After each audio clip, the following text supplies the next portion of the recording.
George Floyd, a 46-year-old black man, was arrested by Minneapolis police officers after a deli employee called 911 and accused him of buying a pack of cigarettes with a counterfeit $20 bill. Three officers pinned Floyd to the ground for 8 minutes and 46 seconds, killing him. Worldwide protests followed the crime and renewed the conversation about Black Lives Matter. Welcome to Past Deadline, a Central Michigan Life podcast that focuses on discussing recent news. This week we'll be talking about the experiences of three reporters who have covered different Black Lives Matter protests in Michigan with special guest Mark Johnson from the Lansing State Journal. First, we'll be talking to Courtney Pedersen, the features editor for Central Michigan Life. Courtney covered the two Mount Pleasant Black Lives Matter marches on May 31st and June 1st. Courtney, what were you expecting going into the march as a journalist covering the event?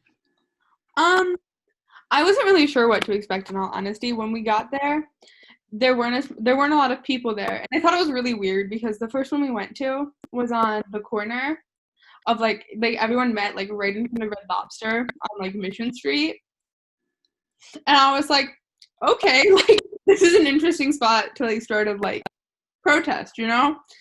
But I think it was really interesting when we like got to, because people just kept coming because people got there early.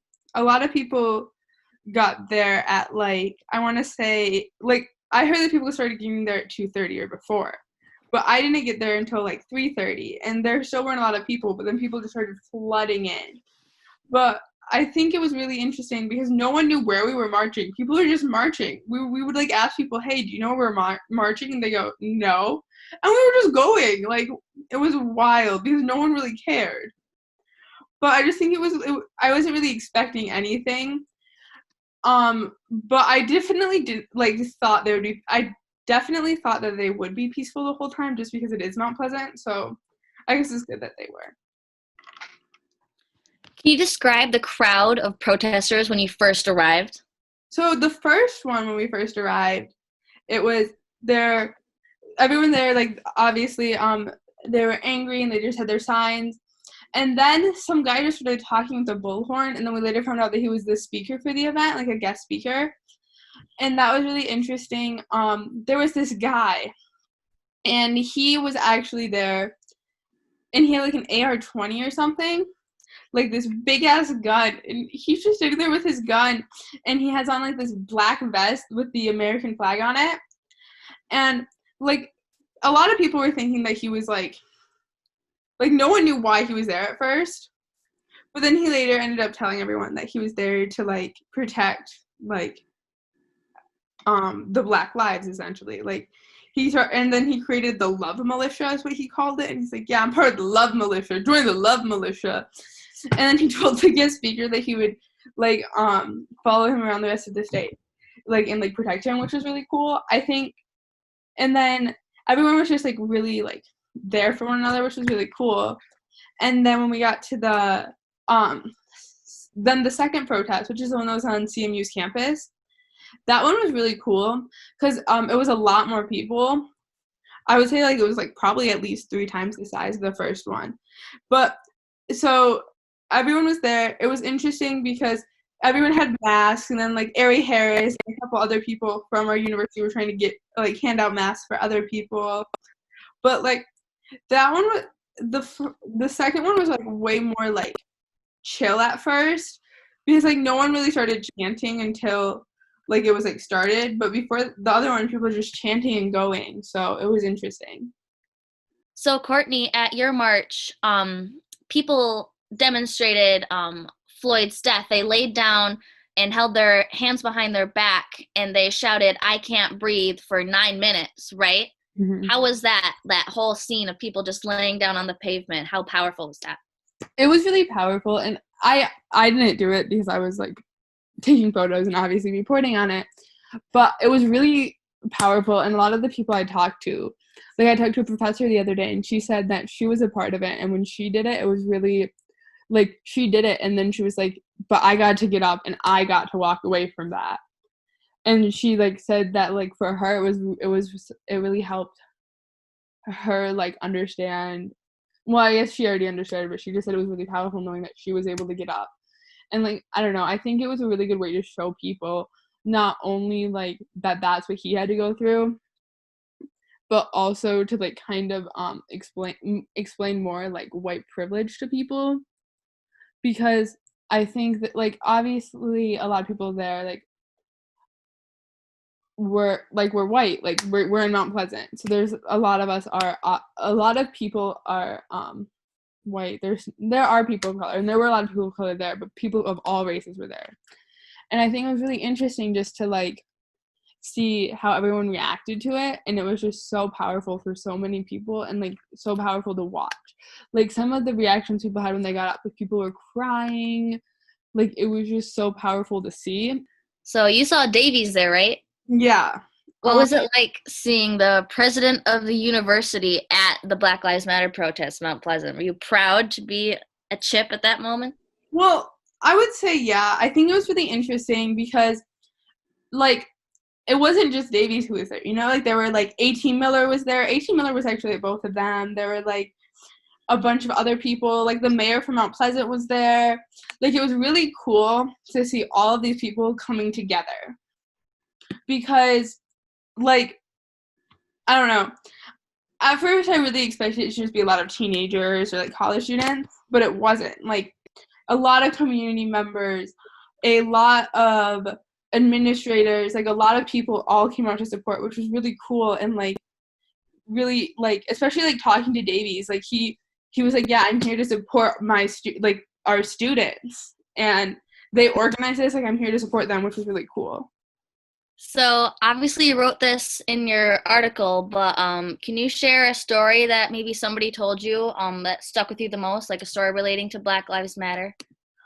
So there was this one girl, and she was a Mount Pleasant resident, and she was 18, and her brother were both there, and her brother was 16, and they were talking about what it was like to grow up in Mount Pleasant, like to grow up in Mount Pleasant being Black. Like she was talking about how whenever she left her house, she lived in the same house for 16 years, and every single time that she left her house, or like people would come up and ask her why they were there.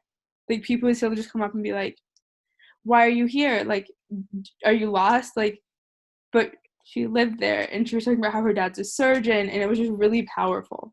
People hear me? Okay. I've lived here I'm 18, so 18 years I've lived in Mount Pleasant, Michigan. I've lived in the same house for 15 years. And to this day, when I go outside my house, my dad goes outside my house, white people will come up to us, ask us, what are you doing here? How can I help you? What can I do for you? My dad is a surgeon. People refuse to get treatment from him because he's Black.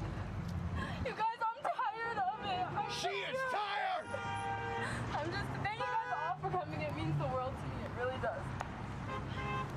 So how surprised were you that this was such a peaceful protest in Mount Pleasant? Like, I mean, I wasn't like necessarily surprised, I guess, because we are a small town.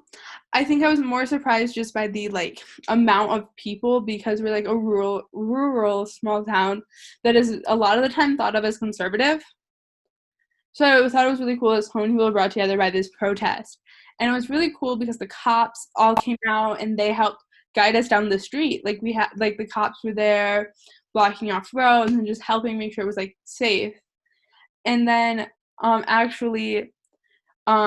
Loria, the chief of police of Mount Pleasant police department, like walked with everyone, and he was in his like normal everyday clothes, which was really cool.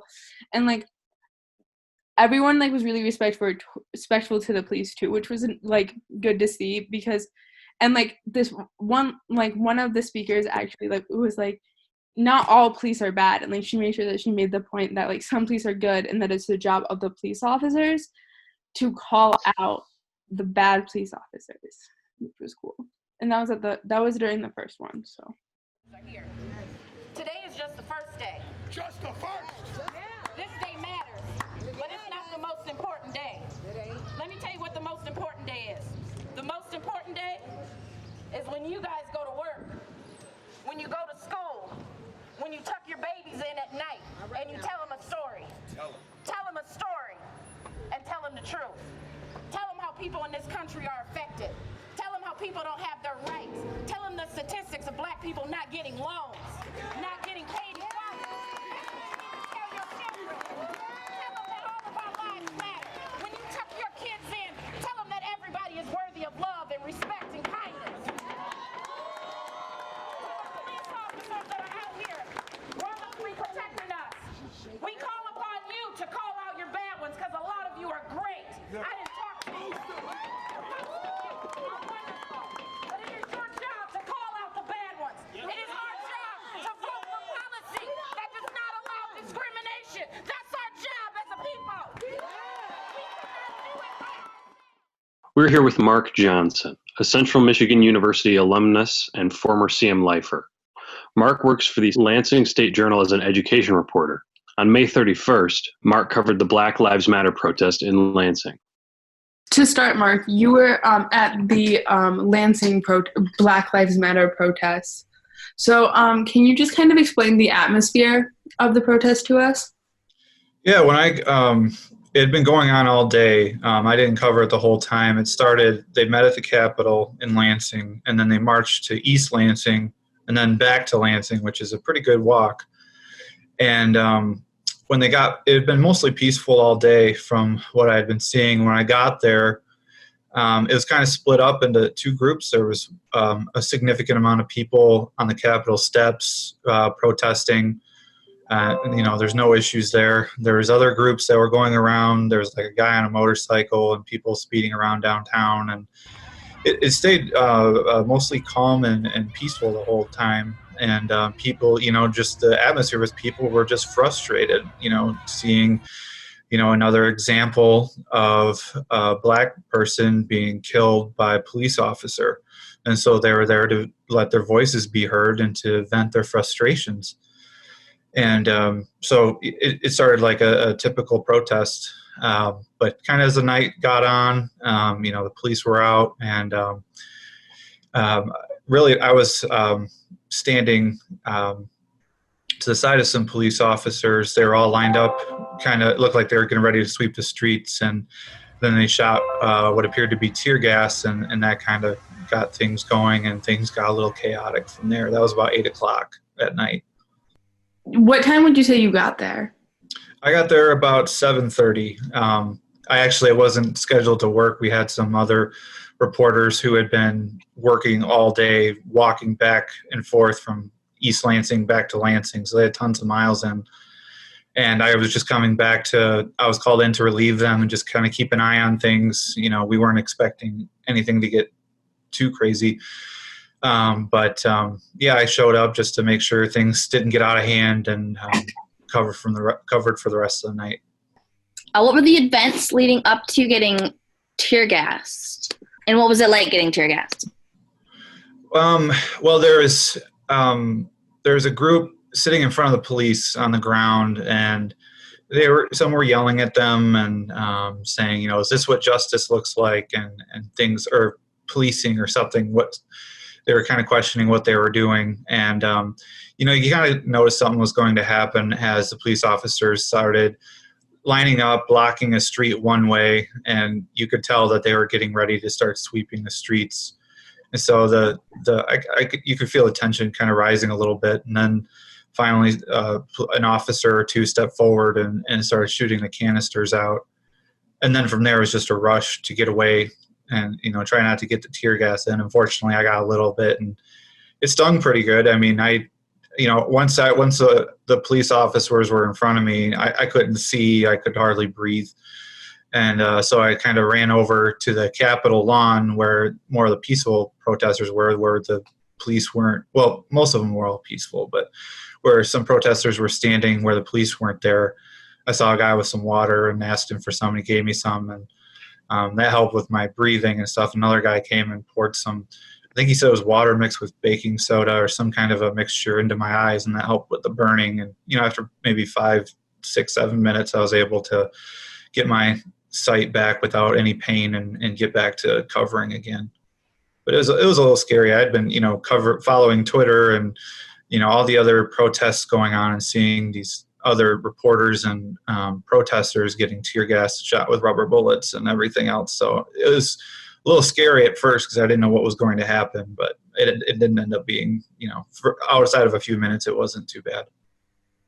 So relatively, the protesters' actions were peaceful leading up to the tear gas canisters being shot? There, in my time there, it was, but before I started covering it's still being reported, but a car drove into the protest and the person was arrested. And from there, the car was flipped on its side. The windows were broken out, and eventually it was set on fire.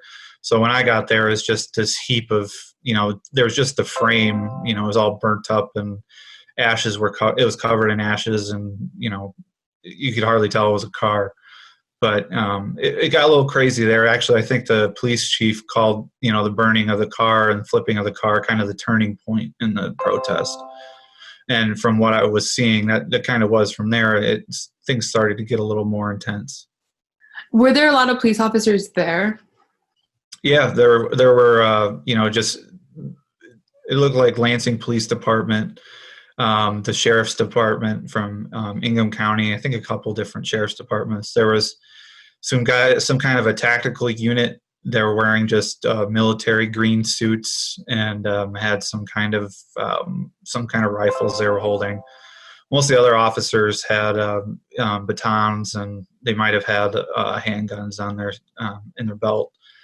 But yeah, there was a significant amount of police.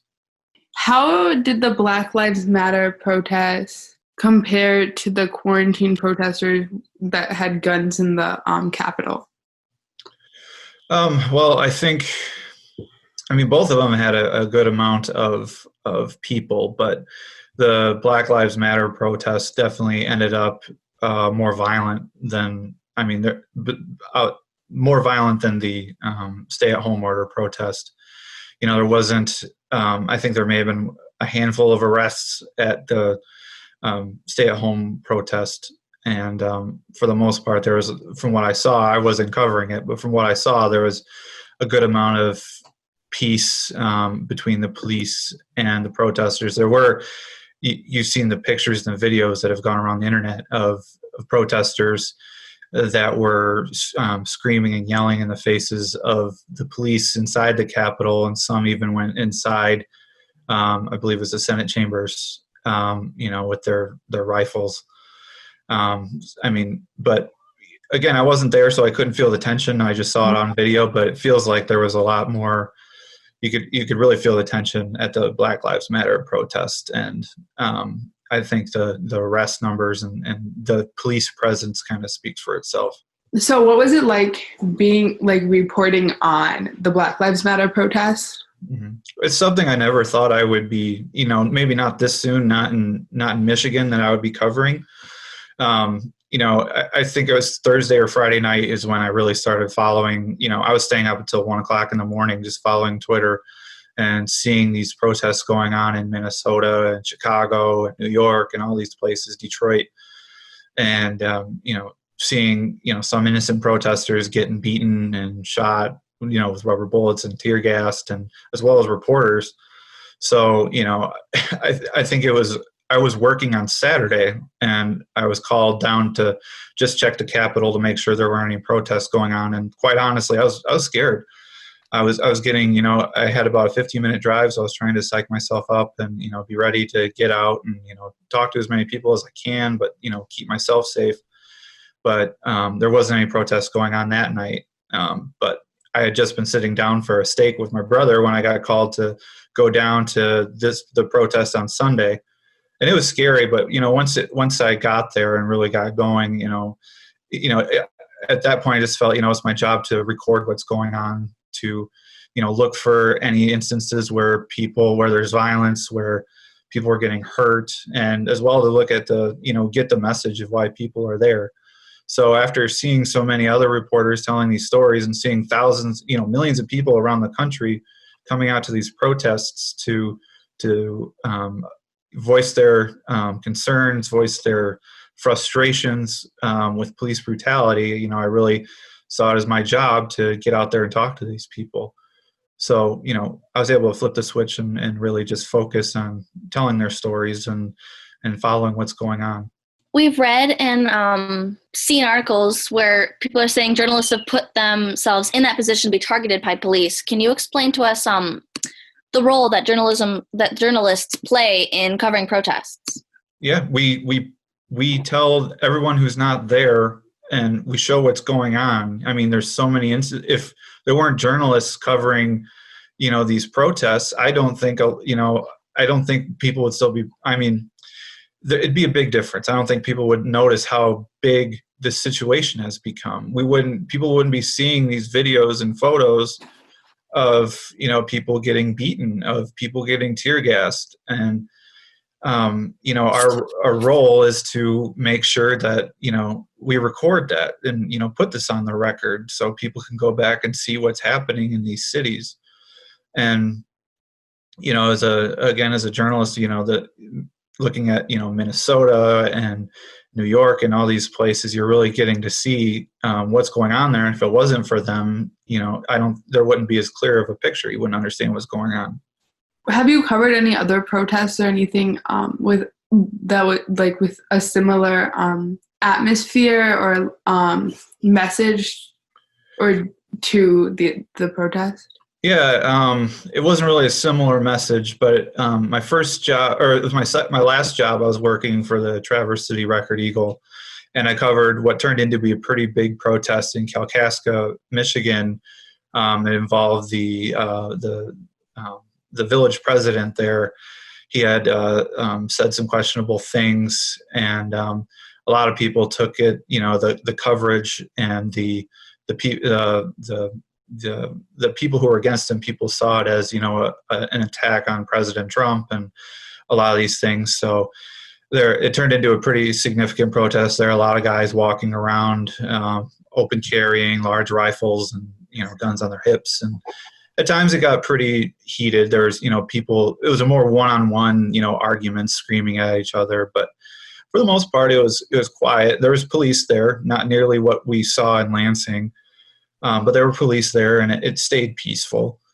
But that was my first experience covering a significant protest, and it was a little nerve-wracking. But all in all, it wasn't too strenuous or too intense like what we're seeing now.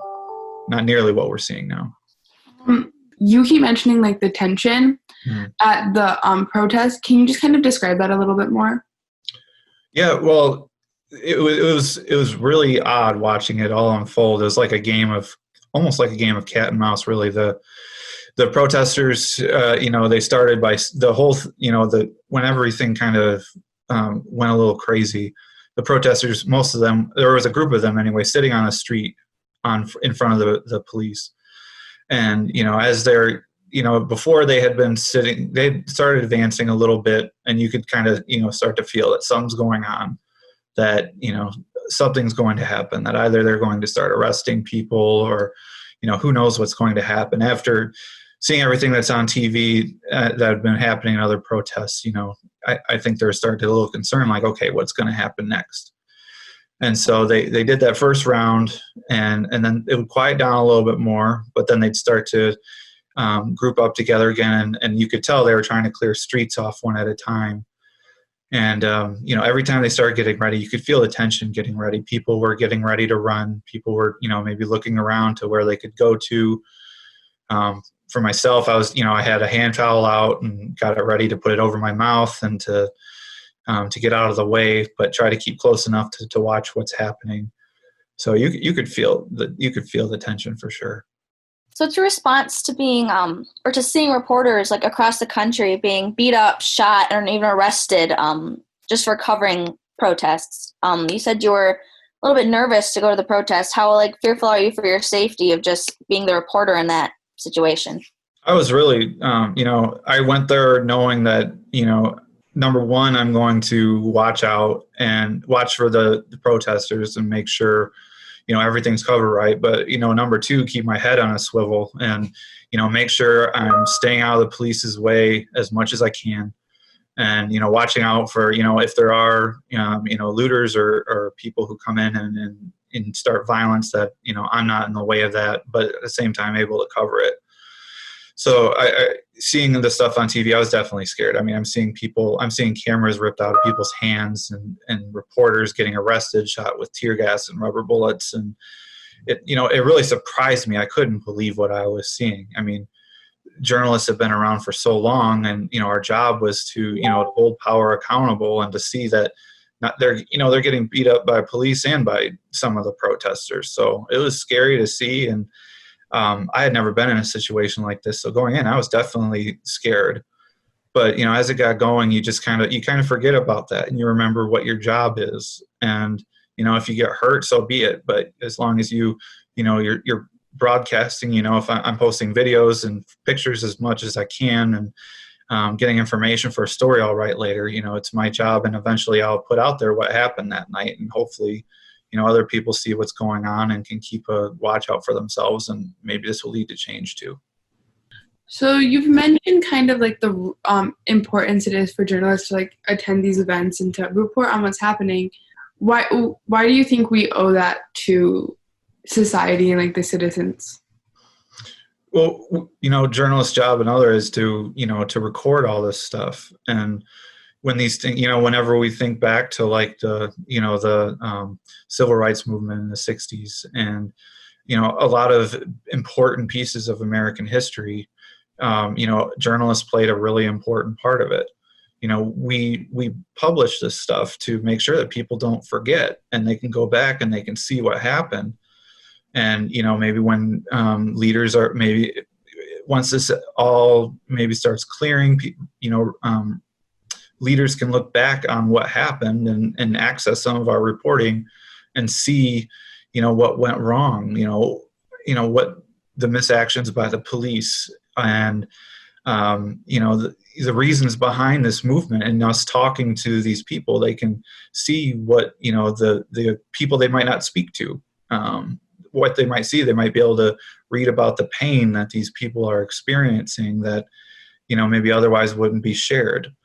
So, number one is to make sure that the world sees, this is what our government is doing, and this is how they're responding to it. But also I think it's a way for the government to maybe see for themselves what's going on. If they haven't seen it clearly before, here's lots of reporting to see what is going on, and to hopefully it would help make a change in the future. In addition, you were talking about how at the protest, like obviously like someone gave you water and like they helped you like to stop the burning of the tear gas. Would you say that like the protesters were very like had kind of a community like to them, so, like they were very helpful to one another and kind of created a more community vibe, or like what was that like? Yeah, there was. So again, it was split into two groups, and I covered the group on the Capitol steps, but eventually I later went to cover walk around the street to see what was happening. But there was definitely a community feel.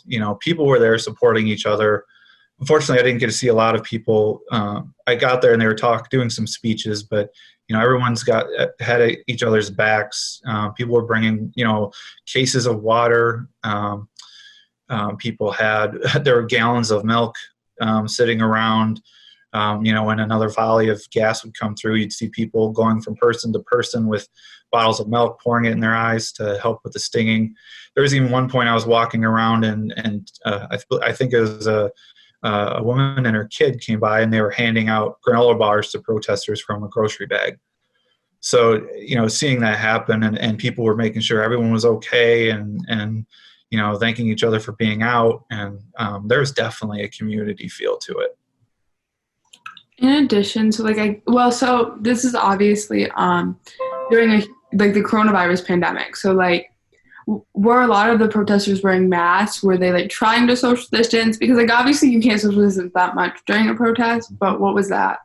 There was a good amount of people wearing masks. That was something I was also, a little concerned about. I have a homemade mask on, and then I had like a kind of like a scarf thing over top of it to keep, to hopefully stay healthy. So far, so good. But there was definitely a good amount of people wearing face masks for sure. That was another difference between this protest and the stay-at-home protest. This protest definitely had many more people wearing face masks, and I think some were trying to practice social distancing, but it becomes hard when you have that amount of people, in a space at one time. But it kind of hit and miss. There were some points where people were trying to social distance, and there are other points in the pictures I saw of the marches back and forth. It may have there may not have been as much social distancing, but I think there was definitely there were some people there definitely trying to practice that and keep their mask on and give each other space. Yeah, because I covered the ones in Mount Pleasant, and it was really interesting because obviously some people were wearing, a lot of people were wearing masks, but then at the same time, people who were wearing masks were hugging one another and shaking hands. So that was just an interesting thing to see.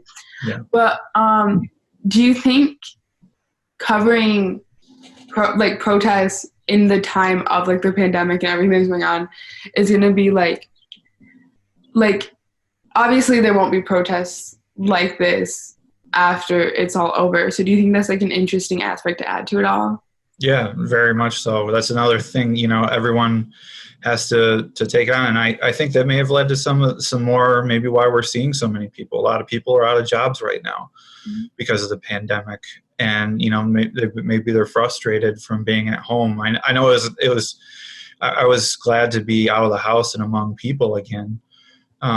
But it's in addition to your safety, your own safety from, other protesters, violence and tear gas and rubber bullets. I didn't see any rubber bullets at our protests, but in addition to that, you're trying to keep yourself healthy. You're trying to, make sure you keep your mask on and giving yourself each other space. So it was definitely is really bizarre aspect to add to it. I never ever thought I would cover a protest where also there's a virus that's spreading, a very contagious, and in some instances deadly virus spreading around. So you're trying to protest, but at the same time stay healthy. I mean, that was really, really crazy, but really interesting, I guess, at the same time. Something will definitely stick with me. So I just have one more question. So there were a lot of police officers there. So the one that I covered in Mount Pleasant, it was really cool because the police chief actually walked out of uniform in the march. That one was obviously not violent. Would you say there was that supportive police officer kind of vibe or just kind of support to everyone? I believe at the beginning of the protests, the city of Lansing and I want to say that the police chief said something, they were supporting the protest, the peaceful protests. And in an interview after the protest, the chief, said that everything was fine until the turning point of the car being flipped and burned. And I think there was support for the peaceful protests. But when I got there, it was just all I saw were police behind shields and keeping themselves, all lined up. And, all the protesters were way over here and the police were huddled over here. So I didn't really see, much support of that when I got there, but there certainly could have been more during the march. I mean, the protesters were allowed to got on the freeway and they, walked on streets from Lansing to East Lansing and back again. And so I think it's pretty clear there that the police, may not supported that, but maybe they supported it. I'm not sure. But they allowed it to happen, and and they put out nice statements ahead of time. So when I was there, I didn't really see too much, but I think earlier in the day there was, harmony is a bad word, but people were protesting peacefully, and everything seemed fine. I was watching, and I really didn't think the way it was going that I'd have to be called in. I thought it looked, peaceful and nice. There was no disagreements between police and the protesters. There may have been there wasn't any altercations, I guess, between police and protesters. Was someone else covering it? Yeah, we had 2 reporters who had been covering it earlier. And I came in to kind of relieve them. They had been working crazy hours. Obviously, we've had Black Lives Matter protests across the country in the past. This isn't the first time that this is all happening in response to a death. But something's different about this one for sure. Maybe it's because of the pandemic, or maybe it's because it's on like a global scale now. But do you think this is the start of something bigger? Do you think we can actually expect like this whole society to change because of this?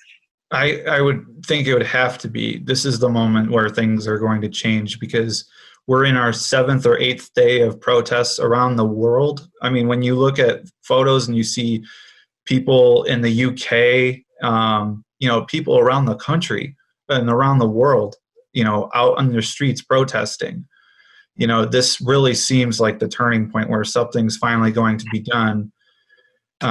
Or something will have to be done, because I don't think these protests are going to stop until something is done. I mean, the protest started and quickly after, the officer who had his knee on Floyd's neck, or on his neck, where he was arrested and charged, and the calls continued to have the other officers charged, and shortly after they were. Even before that, there was the incident where the men in the truck were chasing him out Arbery. Right around this time, they were, the video started coming around just before this started, and I thought that drew a lot of outrage, and rightfully so. And that's that started the call, and we had two murders that were caught on camera that millions and millions of people have seen. So maybe seeing those both at the same time on camera, maybe really sparked and made people realize the violence and, the dangers it is to be a black person in the United States. I think people, you hear about it a lot, but and maybe some people believe in it and some people maybe think it's overblown, but when people started seeing these videos, I think really something snapped. I've heard from people, people I've talked to that never really thought about, this issue before, but now that they're seeing these videos and these protests, they're saying, wow, we never understood it until now. We never, some people never took it seriously, but now we have this on video. And I think on the, on the topic of violence against African Americans, I think that's definitely at the forefront right now, as is violence at the hands of the police. I mean, every day we're seeing new videos from all over the country of, today we saw an officer push an elderly man to the ground who he got knocked out. His ear immediately, he started bleeding out of his ear, and officers were just walking past. And we've seen other videos of police beating up reporters, of beating up protesters, people on the ground they're beating up. I mean, I think this is shining a really bright spotlight on the issues with police brutality. But, most importantly, we got to look at, what's happening in terms of that brutality and violence against African Americans. But we're also seeing it's an issue in general. And if there isn't significant change that comes out of this, I'd be very, very surprised. And I don't think it'll be possible. I don't think people are going to stop protesting until something changes. And, it doesn't appear that there's been any changes like that yet that will stop them, that will satisfy them. Do you have anything else to add? No, I mean, it's just, it's going to be, it's really, really sad that we've come to this point, but also, I've seen a lot of stuff that, 2020 has been a terrible year with the coronavirus and with these protests, with what's happening. But at the same time, I think this might be a really, really tough year, but this could also be the year where things turn around, where finally there's something that changes. And finally, this violence against Black people stops. And finally, people understand and maybe start listening to their stories, where they're coming from. In the past, I don't think people really listened. They didn't want to listen. Maybe they didn't want to change. But, with this happening and, people are stuck at home, so maybe they have more time to really listen. I think this is going to be a tough year, but, hopefully this is the year, where our kids will look back like we in high school, we learned about the civil rights movement. Hopefully this is another movement. Hopefully this is a movement where finally, some changes will be made. And, to help the Black community, all communities of color, and to, maybe get some of the police under control. A lot of people, make the point that there are good officers out there, and but there's a lot of bad officers from, these videos we're seeing, that need to be checked. Something needs to be done. Otherwise, people are going to continue to get hurt, and unrightfully so. So this is going to be a tough year. It already has been, but hopefully this is the year that things start changing. Lastly, we have Katie Hixson, the news editor for Central Michigan Life. Katie attended the Black Lives Matter march in Grand Rapids on May 30th and wrote a column on the experience. So, Katie, why did you decide to attend the protest, since it wasn't like you weren't like assigned to go, Mm-hmm. I saw the video that was released like 2 weeks ago of George Floyd's death, and it literally like terrified me. Like to this day I still can't like really watch it, like actually like looking at it like all the way through. It was just horrible. And then like after that, like in the weeks following, just videos on social media everywhere of like protests and riots and people just standing in solidarity against this. And I thought to myself, like, this is like a really historical moment that's going to be in like history textbooks. And I want to be able to tell my kids that, like, yeah, I was there. Like, yeah, I participated in that. Like, I want to be able to tell my kids and their friends, like, yeah, I was with the 2020 Black Lives Matter protests. So.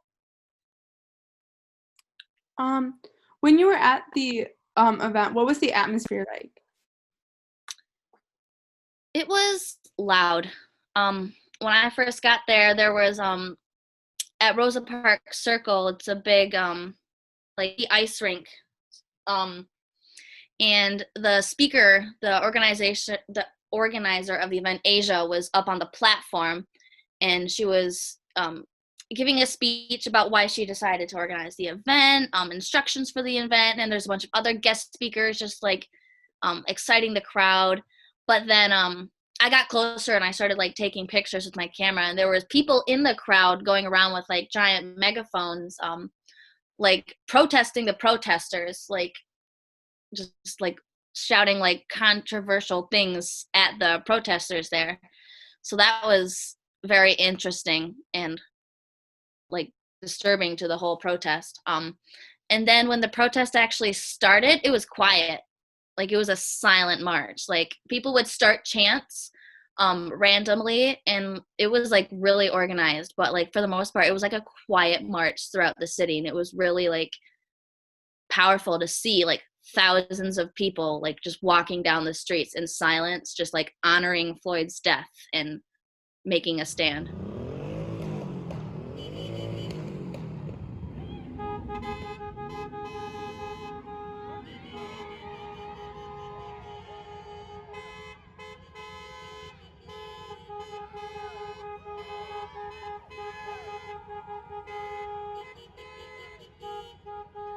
Were there a lot of police officers at the event? There was not. When I was going up and down the route taking pictures, I only saw about like 3 or 4 cop cars. There were cops positioned on buildings, like on the roofs of buildings, looking down at the march, patrolling, I guess. But when we marched our way towards the police headquarters, there were like 20 cops like barricading the door with bicycles, which was a little bit odd. But yeah, there wasn't many like actual cop cars like along the whole march, which was like a couple miles. So yeah, that was actually surprising to see. Not a lot of backup there. Since it was peaceful while you were there, were you surprised when it became violent? I was extremely surprised. I was there for almost 3 hours, and it seemed like it had ended when I left. Like everybody was leaving, everybody was going to their cars. I walked with like a group of like 50 people. We were all just like talking about like how that went so well, because we had all seen the Detroit protest the day before and how like south that went. So when we were all leaving, we're all like, that could have gone so much like worse, but I'm really glad that it stayed like peaceful and powerful throughout the whole thing. And then I got home and I took a shower and I sat on my living room couch and I turned on the TV, and the whole city was like gas, broken glass, smoke, fire on like cars in alleys and buildings. And I was like in shock. I could not believe, like, I was there an hour ago. How did this happen? So yeah, that was definitely like super in shock there. Thank you for listening to Central Michigan Life's Past Deadline. Be sure to read our stories at cmlife.com and follow us on Instagram, Facebook, and Twitter. As of June 8th, all 4 Minneapolis police officers involved in the death of George Floyd are being charged. Derek Chauvin, the officer who knelt on Floyd, is being charged with murder. The 3 other officers are being charged with aiding and abetting. We will be followed out with the words of Gil Melvin Zion, who spoke at the march on June 1st. Thanks for joining us for Past Deadline. After everything happened, and it's just like, this is just what came to me. What is a black man to do? We're lost between the system and society. Can't even watch the media without getting anxiety. I get nervous at the sight of a cop even eyeing me. While I'm serving to following the law these officers are supposed to uphold. But instead they hold us against our will. They aim to kill another nigga dead in the street, underneath another white man's feet. They said we're supposed to be treated equal. The actions speak louder than words. So when you take one of ours, of course you're gonna let the city burn. Go ahead, son. Immolation comes in different forms, so does justice. Just because it's not a social norm doesn't mean it's not the right way. That's right, son. Tell us. When do we stop being humane? Come on now. When do we stop helping people in pain? All right. Get tired of a black man dying in vain. Hey, it's okay. It's okay. COVID-19 already hard enough. We should be spreading the love. It's okay, son. Giving us a chance to live this life we live. But in reality, we're afraid to raise our kids, filling with some rage. We can do better. We can be better. And when that happens, we'll feel better. Amen. Amen. Amen.